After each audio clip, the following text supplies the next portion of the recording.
Kıymetli basın mensupları, aziz milletimiz, İmam Hatip okulları bugünkü haliyle bundan 71 yıl, isim ve içerik olarak ise 109 yıl önce ülkemizin eğitim hayatına zenginlik katan ve özgün bir eğitim modeli olarak geçmişten bugüne kadar milyonlarca öğrenci yetiştiren göz bebeğimiz okullarımızdır.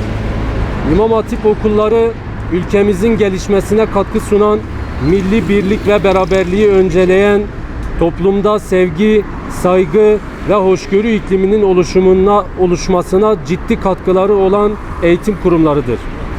Bu okullar kurulduğu günden itibaren milletimizin yoğun teveccühüne mazhar olmuş, milletine, devletine ve vatanına aşkla hizmet eden nesiller yetiştirmiştir. İmam Hatip okullarında yetişen milyonlarca genç bugün eğitimden kültüre, spordan sanata, siyasetten teknolojiye kadar her alanda göğsümüzü kabartan çalışmalara ve başarılara imza atmaktadır. Kıymetli basın mensupları, İmam Hatip okulları her türlü siyasi ve ideolojik tartışmaların dışında kalarak başarılarıyla gündem olacaktır.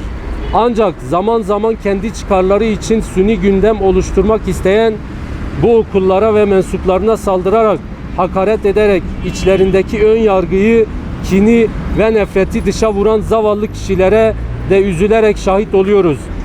Gülşen isimli bu şahsın konser sırasında İmam Hatip okullarına, bu okullarda okuyan öğrenci ve öğretmenlere yönelik çirkin itham ve ithaflarda bulunması toplumu alenen kin ve düşmanlığa sevk etmektedir. İmam Hatip okullarının mensuplarına ve mezunlarına aynı zamanda toplumun tamamına saygısızlıktır. Bu çirkin ithamı ve iftirayı söz konusu şahsın kendisine aynen iade ediyoruz.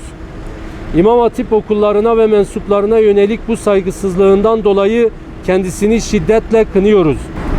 Toplumumuzu, aile yapımızı ve neslimizi ifsat etmeyi kendisine vazife bilen bu saygısız şahıs için tüm İmam Hatip okulu mezunlarını ve mensuplarını, halkımızı hukuk önünde hesap sormaya davet ediyoruz.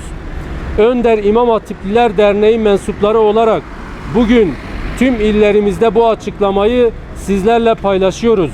Ardından Cumhuriyet savcılıklarına söz konusu şahıs hakkında hukuki işlem yapılması için suç duyurusunda bulunulacak.